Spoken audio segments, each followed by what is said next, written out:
છોટાઉદેપુર હોસ્પિટલમાંથી પોલીસ જમાદાર ગુમ થયા। છોટાઉદેપુરના ઝોસ પોલીસ સ્ટેશનમાં ફરજ બજાવતા જમાદાર મુકેશભાઈ લલ્લુભાઈ વસાવા અચાનક હોસ્પિટલમાંથી ગુમ।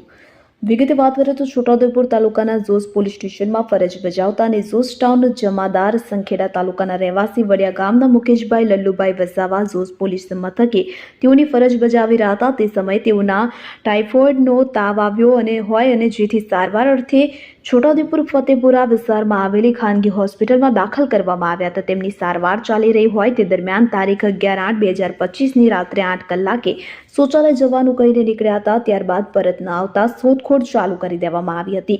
ઉલ્લેખનીય છે કે મુકેશભાઈ છોટાઉદેપુરના ફતેપુરા વિસ્તારમાં રૂમ ભાડે રાખીને રહેતા હોય પરિવારજનો દ્વારા છોટાઉદેપુર સહિતના તમામ જરૂરી લાગતા વળગતા સ્થળો પર તપાસ કરવામાં આવી હતી, પરંતુ મુકેશભાઈનો પતો લાગ્યો ન હતો। મુકેશભાઈના સાળી ડભોઈ પોલીસ મથકમાં ફરજ બજાવતા હોય તેઓ મુકેશભાઈ ગુમ થયા અંગેની જાણ થતાં છોટાઉદેપુર આવી પહોંચ્યા હતા। છોટાઉદેપુર પોલીસને આ અંગે જાણકારી રજિસ્ટરમાં નોંધ કરી હતી। મુકેશભાઈના પત્ની મનીષાબેન વસાવાએ જાણવા જોગ જાહેરાત નોંધાવી હતી, જ્યારે પોલીસ તંત્ર દ્વારા શોધખોળ શરૂ કરવામાં આવી હતી।